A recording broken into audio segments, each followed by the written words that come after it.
Pepeling kolot baheula, ulah sok agul ku payung butut. Da sagala anu dipikaboga di ieu alam dunya kadar titipan tinu Maha Kawasa. Hirup aranjeun kudu seubeuh samemeh dahar, kudu nepi samemeh indit.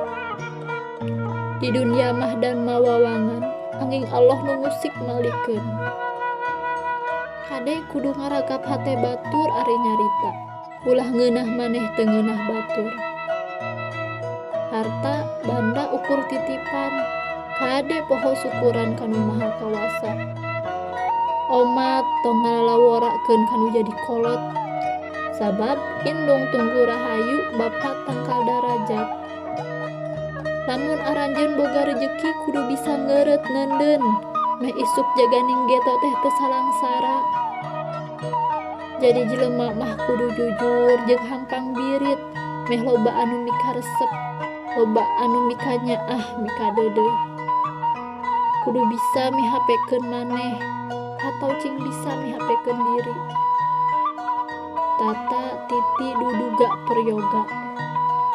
Moal aya haseup mun eueuh seuneu, matak oge ulah nyieun pucuk tigirang bisi nimbulkeun bancang pakewuh.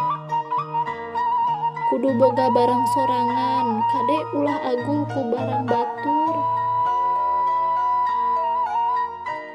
Sing daek peurih da hirup mah moal beunghar ku panyukup ti batur. Kudu nulung kanu butuh, kudu nalang kanu susah. Kudu akur jeung dulur, hade jeung baraya. Sing saromeah ulah adigung, da basa mah teu meuli. Jelema mah kumaha amal-amalan, sabab melak bonteng bakal jadi bonteng, melak cabe bakal jadi cabe.